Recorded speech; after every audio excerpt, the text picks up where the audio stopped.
class warfare the only resort to right-wing doom? It's worth it. How to talk to your right-wing relatives, friends, and neighbors, and other books written by Egberto Willis.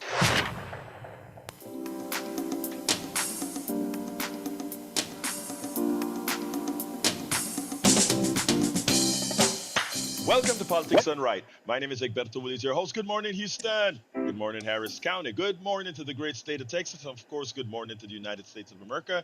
Good morning to the entire world receiving our signals via the magic of El Internet, formerly known as the ARPANET, created by whom? We, the people, owned now by, for all practical purposes, the billionaires, something that we must do something about, and we must get busy doing it. You know, I have sort of a change of position on one of with regards to the shut. I don't know how much, if I'm going to call it a change in position or a clarification based on practicality and pragmatism. Anyway, without further ado, let's move on to the geniuses, los genios en el estudio, the geniuses in the studio. We're talking about, of course, El Señor Jacques Van Bever and Mayana. Good morning, Mayana. How are you? I'm good. How you doing, Jack? I'm good. How are you, Egberto? I am doing fine, my brother. How are you feeling with that sort of injury you went through over the weekend? Well, it's all healing real well. I'm just still a little sore on one side and a little off my game because when the wind blows from the north like that, like it's been all gusty, I think it stirs up an allergen. So I've just kind of been off. I know the Running, feeling.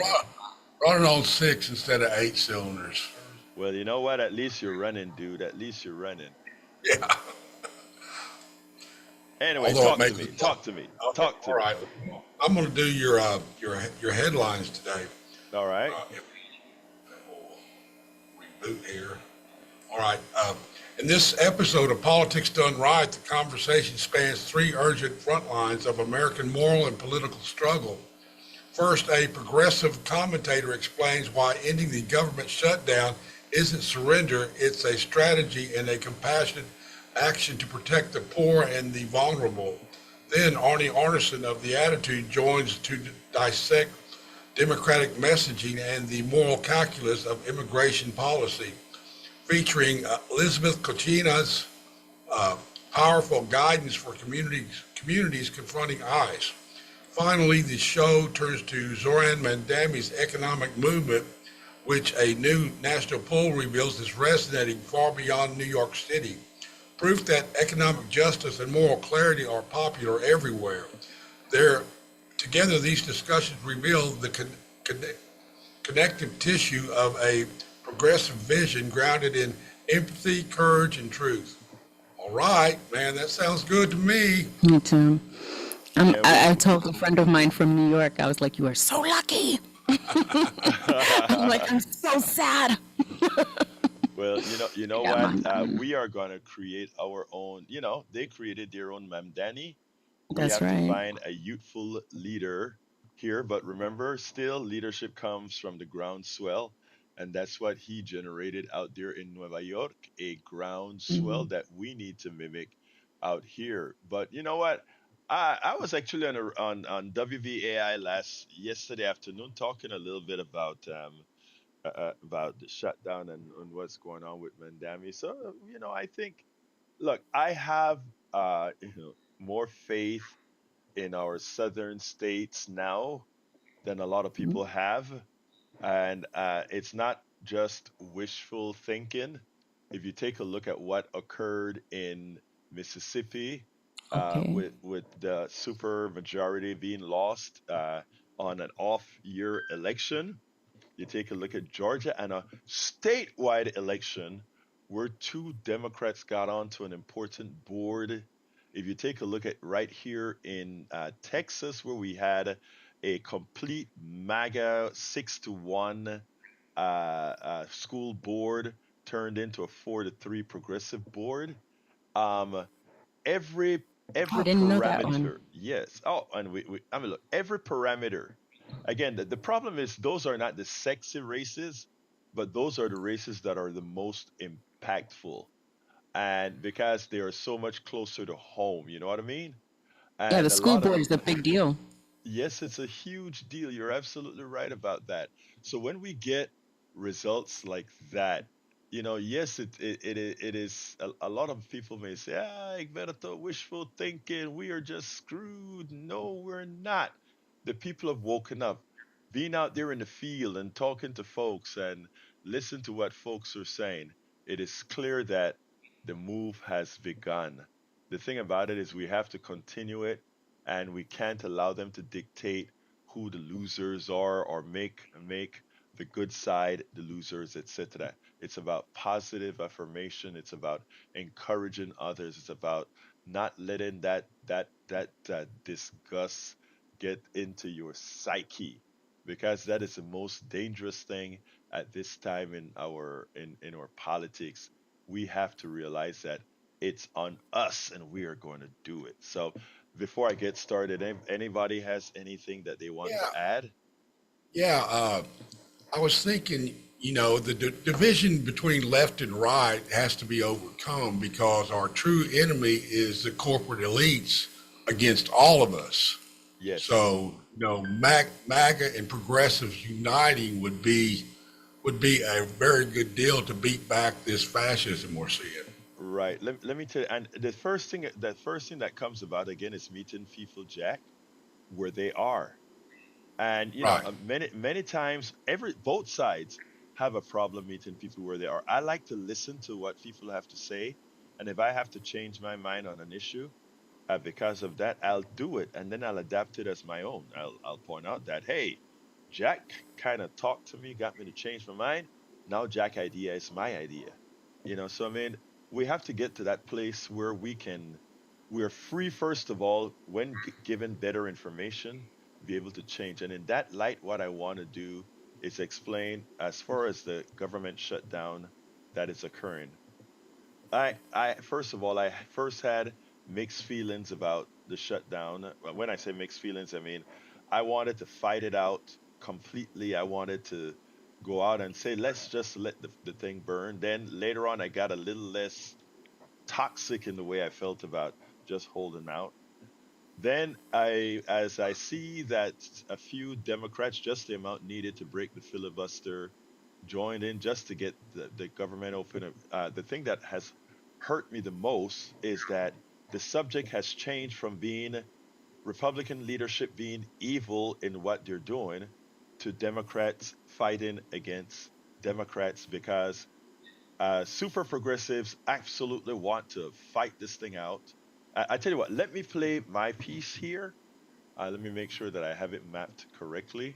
I want to play the piece that I did. I did this one late last night, so if there are a little few kinks in it, forgive me. I did this one about 1:30 this morning. Let's see. Come on, Egberto. ¿Dónde diablo está esa vaina?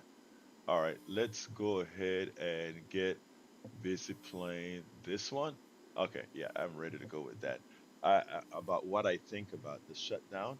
And for those of you who disagree or who are upset that five Democrats, not all of them, that five Democrats decided to go ahead and get the thing open up, I want you to listen to this piece I put together last night. And then I want to add a few more things again, it was late, that I think I forgot to put in there. But check this out. Even as Chuck Schumer voted against opening the government again, we all know what occurred behind the scene. There was the senators that are supporting the reopening the government isn't they are not open for, or they're not up for reelection, and of course as well their economies would really be devastated by this thing going on much longer. And the truth is, that's an issue. You don't have to agree that it's not mutually exclusive to want Chuck Schumer ousted and at the same time support what many believe is a con to reopen the government. Being a progressive doesn't mean that we cannot change our mind. Being a progressive doesn't mean that we cannot seek the best of the worst or better options. Being a progressive means whatever we do, what we want is to ensure the progress of the people we work for. We want to ensure that people's lives get better. There are times when one can sacrifice and compromise, but there are also times that we have to be aware that of who is actually doing the sacrifices. When there are progressives pushing hard, progressives that are comfortable, progressives that are financially well off and are not in the belly of the beast, to sacrifice for an outcome, on the backs of others who themselves are asking that at this point they are unable to sacrifice. I think we've got to be very cognizant that a sort of obstinance by some of us in the progressive wing can actually be detrimental to the cause at large. And it can ultimately affect our own numbers in a large scale. I've been fighting for a long time. Do we end the shutdown or not? How do we end the shutdown? Was the shutdown worth it? I'll answer those questions after this, but I can tell you, after listening to the debate today, well, it wasn't a debate. 1 hour of Rachel Maddow, 1 hour of Lawrence O'Donnell. I think I've now made up my mind that, and again, like I said, progressives ought to be able to change their minds in order to make things better for most, while fighting for those who may not have been brought forward. I want you to listen to this from Lawrence O'Donnell, then we'll take it on the other side.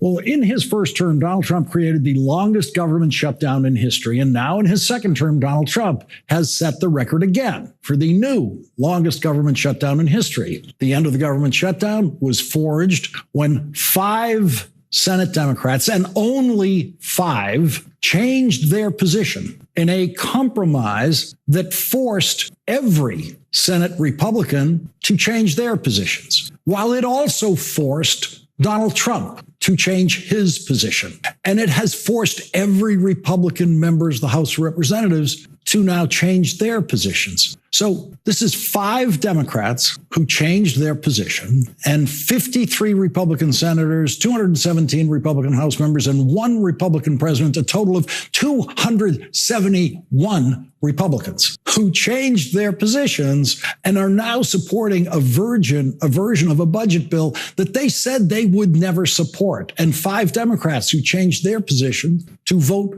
for that same bill, which was proposed by those 5 Democrats. So who caved here? What does caved mean? But this being Washington, the 5 changed votes on the Democratic side versus the 271 Republicans changing their position is being generally reported as the Democrats, meaning all of them, the Democrats abandoning their position. The Democrats caving, the Democrats losing the shutdown. Now, if we want to use the word cave in place of the word compromise, 271 Republicans, including Donald Trump, caved to just 5 Democrats. And what did those Democrats achieve? Well, those 5 Democrats forced Republicans, including Donald Trump, to agree to, first of all, they forced Donald Trump, who's been trying to stop funding supplemental nutrition assistance, to increase funding for food stamps. Increase it. That is not nothing. The 5 Democrats who changed their position managed to not just guarantee supplemental nutrition assistance funding for almost a year, but they actually got it increased. And no Republican wanted to do that. Donald Trump didn't want to do that. No Republicans wanted that. So they caved, if that's the word we're going to use, on that. The Republicans did. And all the Republicans are caving to that demand by those 5 Democrats for their votes. That's one of the things the 5 Democrats got for their votes. The 5 Democrats also obtained a guarantee to rehire every federal worker Donald Trump has fired during the government shutdown, every one of them. 4,000 people will get their jobs back, and they will get back pay because of this compromise that 5 Senate Democrats forced on 271 Republicans, including Donald Trump. The compromise also forces Donald Trump to deliver back pay to all federal workers, every one of them, affected by the Trump shutdown, something Donald Trump was trying to avoid. Donald Trump was trying to become the first president in history to deny back pay to every government worker affected by the shutdown. And those 5 Democratic senators got that back pay guaranteed. That is not nothing. They got something. They didn't get what they wanted. They didn't get everything. They didn't get the big thing. They got something. It should not be surprising that one of the 5 senators in this compromise is Tim Kaine of Virginia, where he represents one of the states with the most federal government workers per capita working in and around Washington, D.C. It should also not be surprising that both of the Democratic senators from Nevada joined the compromise that will avoid the airport nightmares that were looming in America for Thanksgiving and Christmas if the shutdown continues. Las Vegas, Nevada is completely dependent on reliable air traffic into Las Vegas to feed the local economy, the biggest economy in Nevada. Las Vegas has other problems now with Canadians boycotting tourism in America, but the airport nightmare was something that Nevada's Democratic senators decided after 40 days they simply could not abide. For people in government who care about how the government works and how the country runs, which does not include Donald Trump, people who care about that, including our air traffic control system, for them, government shutdowns are actually painful every day. They're not a stunt. They're not a tactic. They're not a strategic tactic. They are painful. Government shutdowns are full of pressure every day for people who care about this government actually running and running well. Now, one of the questions that I pose is how do you end the shutdown? And was it worth it? And I tell you what, after watching Lawrence O'Donnell and thinking about it, I think Lawrence O'Donnell, in as much as he, I think, tipped me to the side of, yes, let's end the shutdown now, I think he missed an important point. He said he gave a list of things that came out of the shutdown. The back pay will be given to the workers. Well, if there was no shutdown in the first place, there would be no back pay that would be needed. So I don't count that one. That the only thing that I can say came out from a physical change in the Republican Party is exactly what he said. SNAP benefits increased. That is what you got from having a shutdown versus not having one. I can't see any of the other things being added to the ledger because, again, absent the shutdown, those workers wouldn't have been laid off. Absent the shutdown, all those issues. But where I think where Lawrence O'Donnell didn't put enough meat on the bones, if you will, for me, but that in reaching this point, that I came to this conclusion is what it has done, the shutdown, to let people with the amount of things that Donald Trump and the Republicans did to show that they cared nothing about their own people, given that it's their people who are going to suffer more from the subsidies for the Obamacare. Their people will suffer more.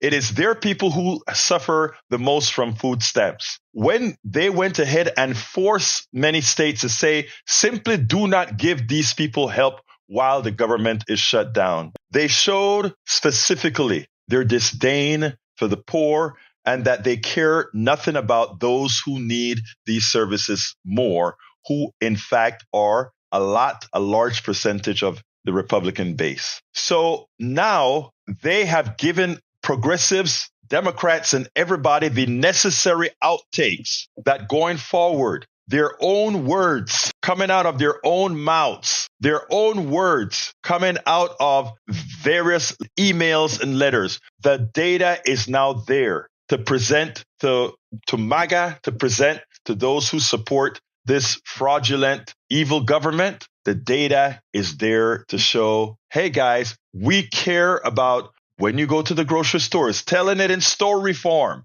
We care about you at the grocery store because we care about your employment because, and they don't. And you know why they don't? Because they are not for you. The ads are there to be written, and the shutdown, stopping the shutdown, letting folks know that maybe in as much as you didn't get the subsidies, the pain will be short-lived for 1 year. Some of you won't make it through that year, but remember whose fault is that? And we are going to now work, if elected, to ensure, to correct the evil done on you by the previous regime. So the two purposes of the shutdown. One, yes, there was more money given for SNAP, And two, we don't have to ask anymore whether Republicans support the poor and the middle class. MAGA and Republicans, they have told us in no uncertain terms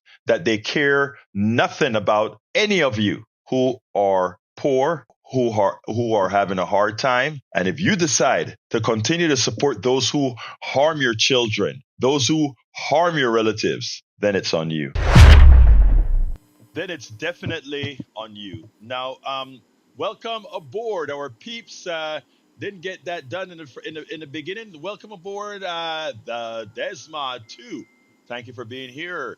You, you seem like someone I'd squad with. Throw me a Discord request. Okay. Lisa Blair, welcome aboard. I think Lisa is from Atlanta, Georgia. Yes, happy Veterans Day to all our veterans. After the show, I'm going to march with the Panamanian veterans in uh, downtown Houston. So I'll be down there marchando, celebrating Veterans Day and all those Latin Americans that also fought for the United States of America to maintain the freedom that we have. Harry Denson, buenos dias. How you doing, Harry, from Missouri City, Texas? Udi Deemer from Deer Park. How you doing, Udi? Welcome aboard. Lita Beercat from Austin, Texas. Let's continue here. We have in the house, Lynette. ¿Cómo estás, Lynette? Welcome to be here. Shanti Khan, Roberto McLemore, Suzanne English, Agave, Meme Sir Christopher Eaton, John A. Juan Scotch, I think that's how it's said. Jane B. in North Carolina. Welcome aboard. Hey, Glenn Ryan, how you doing, my brother? Coffee, let me know when. Let's see, we got Beth Andrews, welcome aboard. Cheryl Barnett, welcome aboard. LBW, La Profesora, teachers, the people that hold the dearest part in my heart for moving knowledge forward. They are the most important resource in this country, bar none. Let's see, continuing, we have para ver, quién más que no es reconocido. John A. How you doing, John? John says, I agree, Egberto. It's difficult to think about. On one hand, it feels like a cave. On the other hand, so many people have missed 3 checks. But it's not only the checks, it's about so much. Look, the 3 checks that they've missed, and these are the things that we have to understand from economics, right? And what you just said is important, John, because they would have spent at coffee shops, grocery stores, and all these areas with that check that they've had. All the businesses that they would have supported, the millions of people that are waiting that they would have supported, those businesses themselves had a decline in their services, and that permeates itself throughout the entire economy. And the problem is, while they're going to get their checks back, those small businesses, those mom and pop stores, they are not going to ever recover that loss that they've gotten. Look, we understand sacrifices, but for progressives who are stead strong, and I have to blame myself at times being that way as well. I think being able to change your mind is important. We have to remember a lot of the sacrifice aren't done by the mouthpieces. A lot of the sacrifices aren't done by the people that are saying, those darn Democrats caved again. A lot of the sacrifices are being done by that small business owner. So you are telling them sacrifice on your behalf for what you want. There has to be a balance there. We're going to fight out the hell for everybody. But when some of them start to tell us, look, the pain is too hard right now, and since there is another avenue, let's do it, we better listen. When the union came out and said, the union's with you, but we need to sort of be more pragmatic, I hear you, union. And again, I blame myself just as any other progressive when I get too, what's the word that I want to use? When I don't take all of that into account. Very, very important.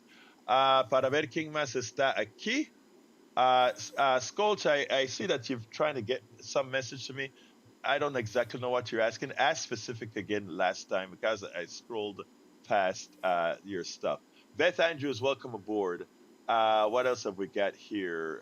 Chinta Ferreira, ¿cómo estás?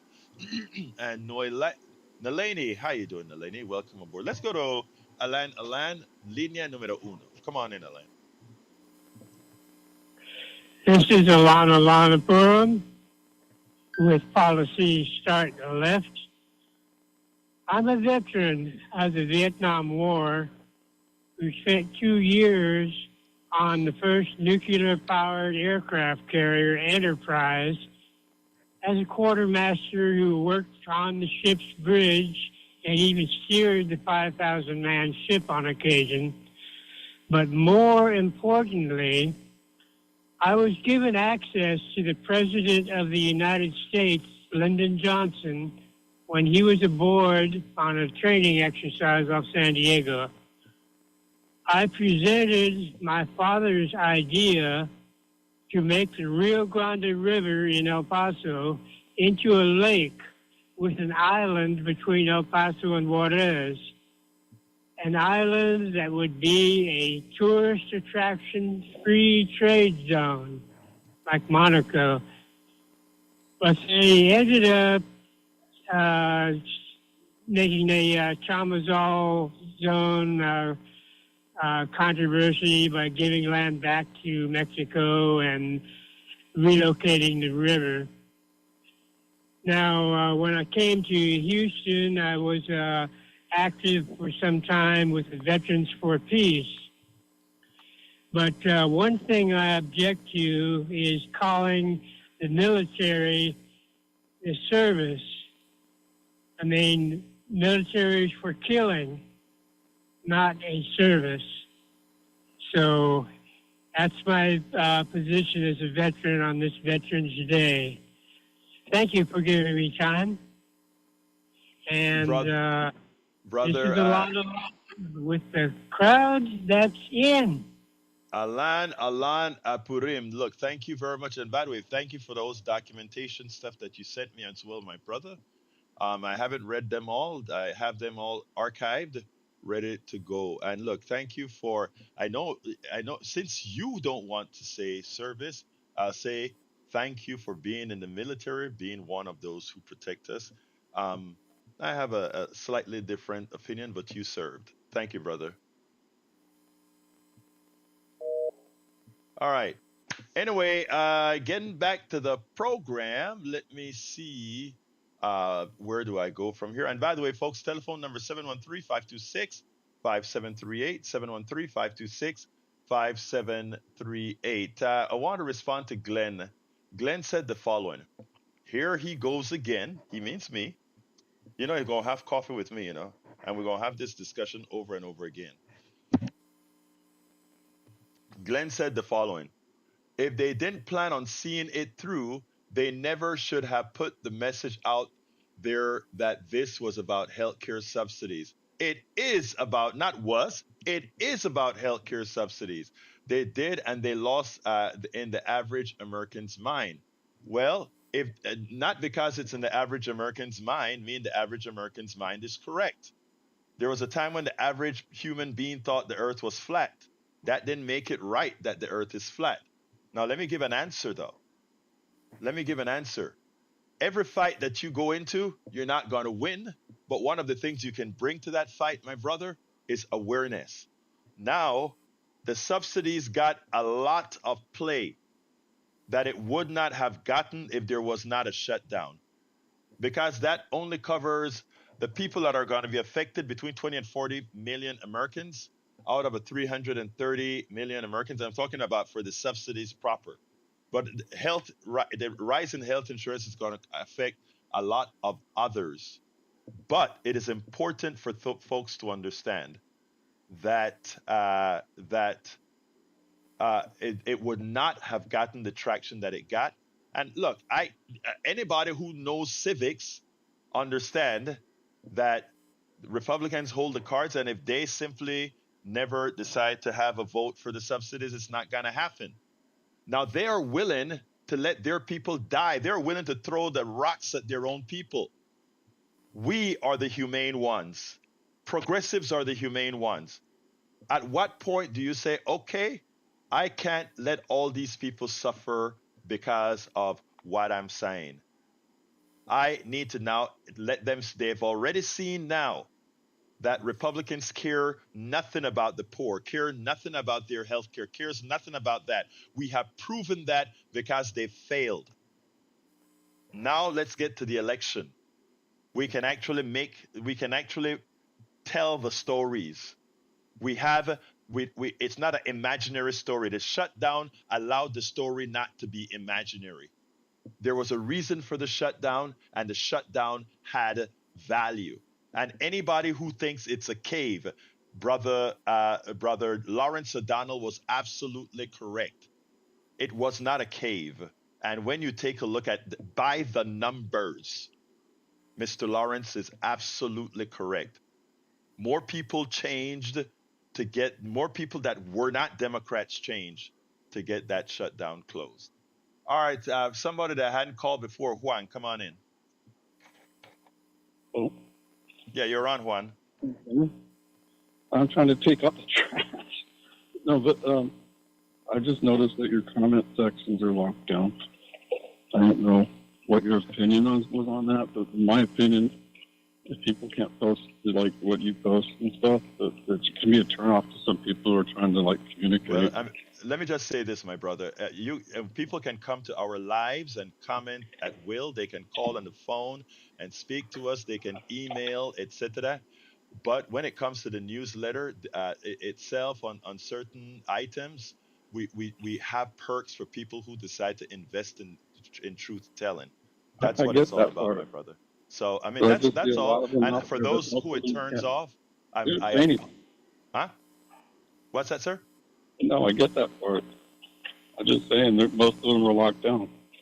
Okay, and again, like I said, uh, there are a lot of ways to access us. We just have to have perks for the people who invest in truth telling, and there are quite Right. a few people that you see in It's the just the chat that are time in the doing that. morning. I can't really talk about stuff right now. 'Cause I'm trying to take out the trash. But All right, have a good one, my brother. Let's go to Jimmy. Come on in, Jimmy. Hey, Berkshire, I'm really glad you played Lawrence O'Donnell's bit this morning, that he really had information that I did not know about. I thought that the 5 Democratic senators just voted for the Republican plan to end the shutdown, but I didn't know that they were also requiring all these good changes. So that was good Right. news. Incidentally, Lawrence O'Donnell is on MSNBC along with Rachel Maddow in the morning. They have Morning Joe. I urge your liberal listeners to listen more to MSNBC. And in the evening, they have Rachel Maddow and Lawrence O'Donnell. So they're giving good news. Well, I would go a step further and just not have shutdowns ever again. Just allow the federal debt to go up, and we'd have to pay the interest, but otherwise it doesn't really hurt us. And we would avoid all of these shutdowns altogether just by not allowing having shutdowns ever. The debt would go up, but we would avoid these very, very damaging shutdowns. Let me What do you ask you a think about question. that? Let me just say this, Jimmy, and I hope you heard when I said this, right? Because most people aren't like you are, or myself, or even Brother Glenn, the people that are listening here, they are not immersed into politics. So they are not triggered until something happens, right? In other words, if had there not been a shutdown, and we know that 20 million people are going to lose their subsidies, which are going to put their health insurance out of reach. That would have been a 1 day story and gone forever, and those 20 million people would suffer in silence.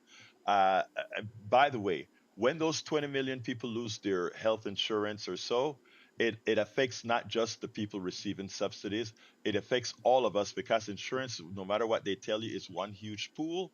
And since these are the same insurance companies, when they get less revenue from subsidies, they'll make it up on you. That's just how it works. So here's what I'm saying, Brother Jimmy.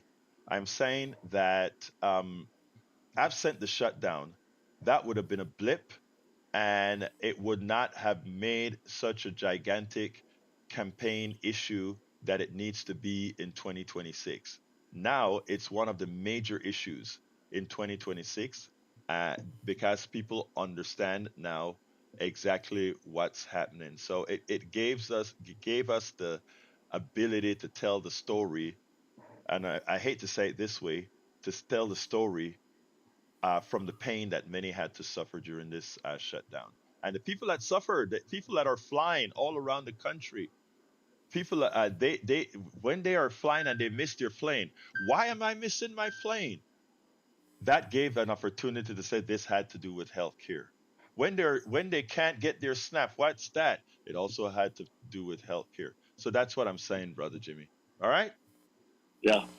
Thank you, I brother. just like to see us try to end the shutdowns all together and just work on the issues and Well, you've been avoiding telling me that. shutdowns. Yeah, you've been telling me that for a long time. So you got your wish. You got your wish, brother Jimmy.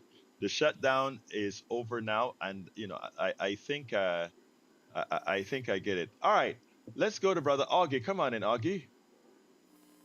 Good morning. Yeah, I'm a veteran myself. I was in during the Vietnam War, and I saw Lawrence O'Donnell last night, and I'm glad he explained what he said. Another thing that's coming out of those 5 Democrats voting is Johnson has to call back the House members who have been on paid vacation for 7 weeks, Right. and they're going to have to admit that new Democrat congresswoman, which will make it 218, so we can get to the Epstein files.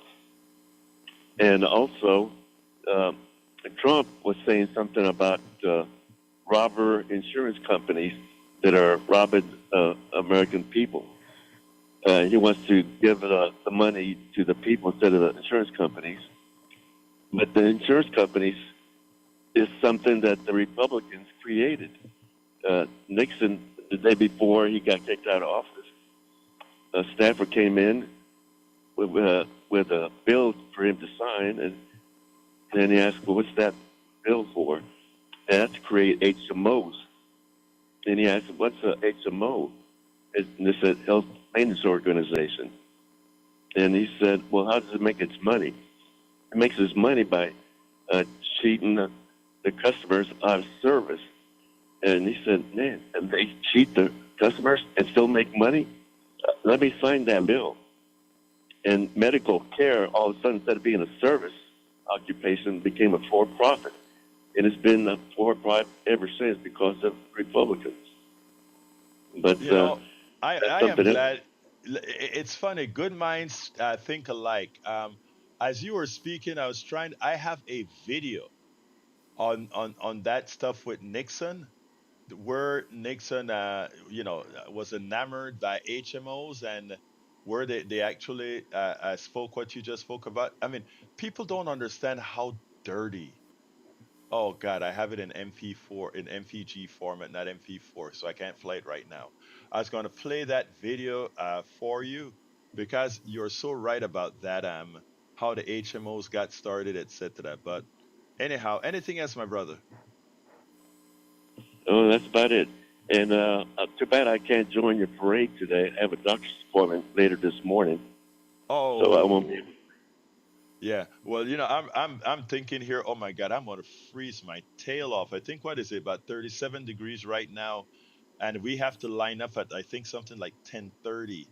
That doesn't give much time to probably get past 45 degrees or so. Well, So it's at gonna be least the sun will cold. be out. Yeah, yeah, and but our thing, the Panamanian Guayabera stuff is red, so it's not gonna absorb all that much heat. So we'll see. Look, thank you, my You brother. might need to put a boat over it. Yeah, we will. Okay, but thanks for what you T- do. Take care, brother. All right. Anyway, folks, any more calls? I got a 11-minute video that I did. I took some excerpts out of the last piece that I did with Arnie Arnesen. So I'm going to go ahead and play that one right now, and then it should bring us close to the end. But I want to play that because it's about Mamdani, and then I'll close out with Mamdani. Let's go ahead and do that right now. So I'm going to go to you, Egberto. And the reason I want to go to you is that so we're talking about what's going to happen and about the Voting Rights Act and about, people of color and that maybe they'll have, National Guard around voting places. But we've already started this because of Texas. Because between Texas and California, what we know is the gerrymandering wars are now really defining us. So the problem becomes also is that a lot of people are going to think they have to wait until November to get a decision when they're going to find out because of a gerrymandered district, it's way past them because it was decided in the primary. Now, here's my question for you, Egberto. So I know that they're like, reconfiguring what the districts are going to look like. I also begin to wonder, sometimes we hear, okay, they created a 4% edge for Republicans or a 5% edge for Republicans because they're so gerrymandering everything to try to pack things together. That still doesn't mean that a Democrat can't win, because it just means they have to win by 5 percentage points or 6%. So we end up giving up because we hear it's gerrymandered. And what I'm looking at them going, develop a voting muscle. All right? Just frickin' show up, because it turns out it's not ruled by the majority. It's ruled by the minority that shows up and votes. Well, guess what? That's your responsibility too. I understand the fear, Lincoln. I get it. But you know what? I think it's time for us to figure out, what does courage look like, Egberto? Let me first say, I love what Lincoln had to say, and I wish Lincoln was on all over the place saying that, because the defeatist attitude that we hear, the defeatist attitude that we hear is amazing. Can you hear me now? Yeah, we can hear you. Yeah, we're The fine. You're defeatist good. attitude that we hear is not what we should. Let me give a good example for Texas. For Texas, we had John from right here, who actually ran in a +10 Republican district that was gerrymandered and won by 2 percentage points. The thing about it is, the way these things are drawn, it is based on who voted in the past. Right. Now, Thank you. if we go ahead and take a look at what happened over the last several days in the No Kings March, we see that a lot of people came out that we don't know where they came from. I'm in the very red district called Kingwood, and we had so many people, we didn't know where these people came from. They all lived here. They all Yes. lived here. They're independents and some Republicans, and now they despise the government and they will be voters. This district is no longer secure for Dan Crenshaw. So Yeah. what we're saying is, you hit it on the nail. And the preamble that you gave before I came in is what I think more people need to hear. You don't take a defeatist attitude that says, oh my God, it's gerrymandered, thus we can't win. It's gerrymandered. What it really means is we have the opportunity to win in districts we didn't have an opportunity to win in before. We're continuing our conversation with Stephen Pimpere, Professor of Public Policy and Director of the Master's Program in Public Policy at Vermont Law and Graduate School, Philippe Delahaye, a contributing editor for The New Republic, Lincoln Mitchell, who teaches political science and public policy at Columbia University, and Egberto Willies, who is the host and producer of Politics Done Right, aired on the Pacifica Network on KPFT in Houston. So your number came up, Egberto. And so we've been talking a lot about, the fact that they are weak. And the reason why they are doing everything simultaneously is that they figure out that that is a sign of strength. But in some ways, it's also a sign of flailing. All right. And yet at the same time, here's my problem with the Democratic Party. My problem with the other side is they think they can only do one thing at a time. All right. They only need to focus on one thing at a time. And I think they also need to understand that they need to multitask. Yes, you need to criticize Trump. Yes, you need to talk about the effect on the economy, but then you need to offer them, what the H are you going to do? So I don't want to hear how bad everything is. I want to know really, and what is your policy prescription to fix it, and do it for me so I understand, whether it's for a rancher, whether it's for someone in the energy business, whether it's for someone who wants to, is worried about losing their health care. We can't just talk about how horrible he is. We have to talk about the fact that I don't want to go back to the past. I want you to tell me how you've improved the future. Exactly. Look, I wrote a piece yesterday with respect to No Kings. But before I go there, I want to say that with the panel, I love that idea that these folks have to understand that there is a penalty that has to be paid. Yes. In other words, we need to start putting the fear in them. One of the things, when you speak about them being weak, if you take a look at Steve Bannon yesterday talking about there's a way for him to get a third term, they are trying to throw this out earlier than they expected to do it because, in fact, they are weak and they're trying to lay the foundation. But you mentioned what the Democrats are going to do. One of the things that I say is, if we take a look at policy that people actually want, I don't care if you're a MAGA, I don't care who you are. There are some basic policies that all Americans want when they know it's not a progressive policy or anything like that. Let me ask a question. They closed 3 hospitals in Virginia recently because the administrator said specifically it's because of the big, bad, ugly bill.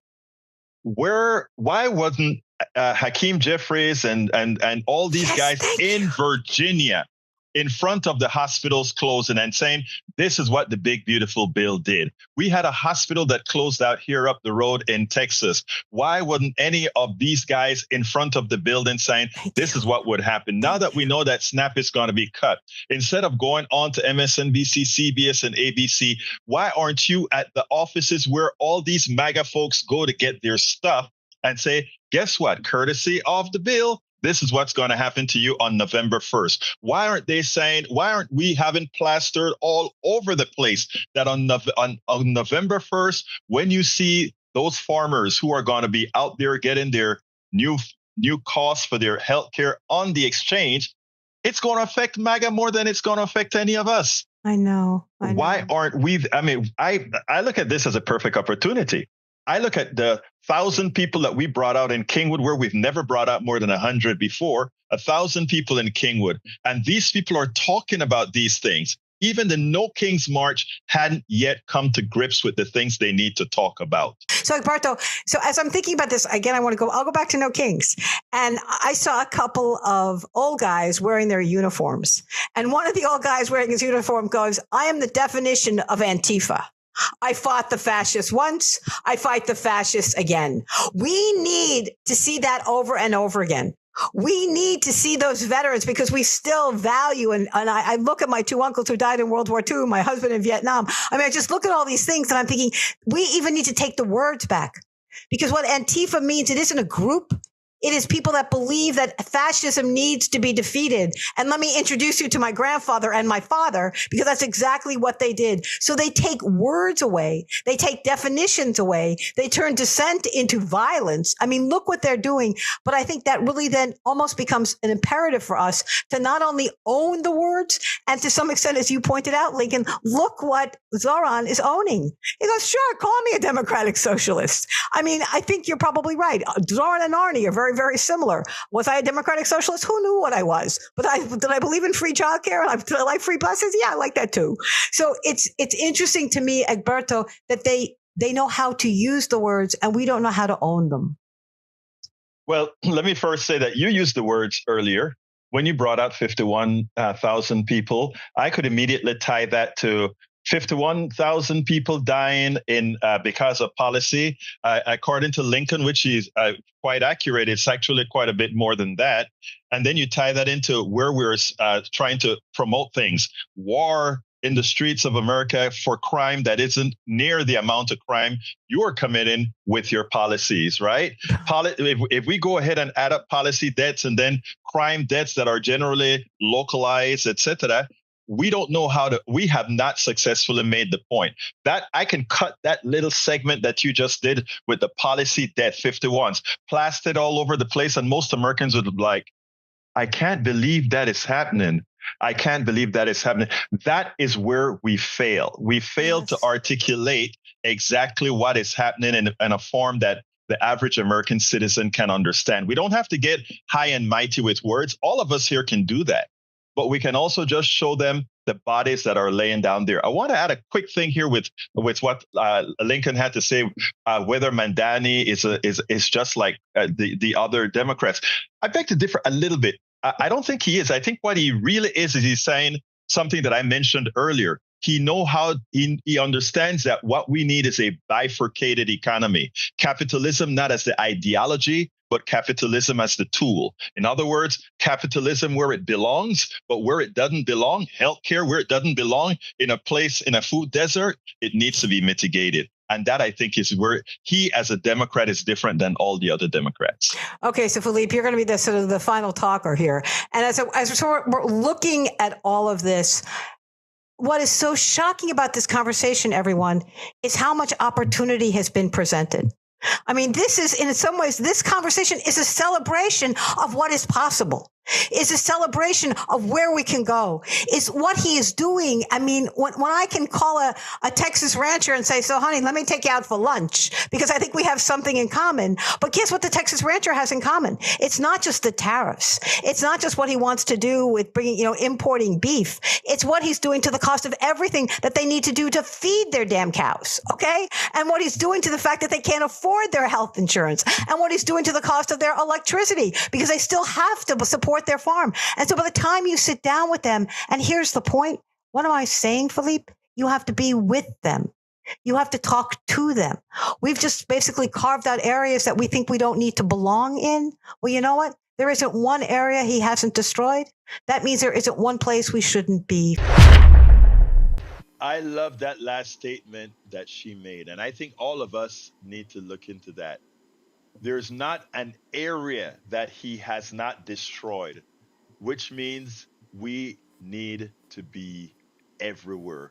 I was going to cut that little piece out and put it as a little sound bite on TikTok, Instagram, Telegram, and all the other places. That last sentence that she gave there, I thought was spot on. Anyway, folks, last item to talk about. Mamdani, right now, the spin from the Democratic establishment is to try to isolate Mamdani.